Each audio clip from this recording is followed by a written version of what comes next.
Hello বন্ধুরা, তো আমি একটা নতুন জায়গায় এসেছি। তো দেখেন আমার বাইকটি এখন নৌকাতে তুলছে। তো আমি একটু নদীটা আপনাদের দেখাবো। এটা হচ্ছে নাসিরহাটির খেয়াঘাট। তো নদীটা একটু জুম করে আমি দেখানোর চেষ্টা করছি। তো নদীটা কিন্তু বিশাল বড় নদী বন্ধুরা। এই নদীটি পার করে আমাকে যেতে হবে ওই পার খেয়াঘাটে। তো বন্ধুরা দেখুন, আমি বাইকটি তুলে রেখে দিয়েছে এবং নৌকার দোলনের জন্য আমাকে বাইকটা ধরার জন্য এগিয়ে আসতে হলো। তো দেখা যাচ্ছে ওখানে দুটো বোট আছে। এগুলো কিন্তু পিকনিক ট্যুর বা বিভিন্ন জায়গায় ভাড়ার জন্য রাখা হয়েছে। তো বন্ধুরা দেখুন, আপনাদের উদ্দেশ্যে একটু জুম করছি।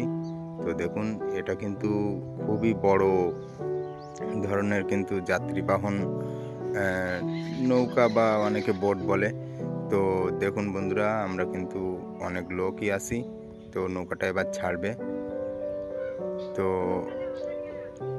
অবশেষে এবার নৌকাটা ছাড়লো। তো বন্ধুরা দেখতে পাচ্ছ যে আমরা এপার প্রান্তে চলে এসেছি। তো এবার এখান থেকে আমরা আবার এই পারে এসে আমাদের বাইকটিকে তুলতে হবে এবং পুনরায় যাত্রা করতে হবে। তো ভালো লাগলে লাইক এবং ফলো দিয়ে রাখবেন।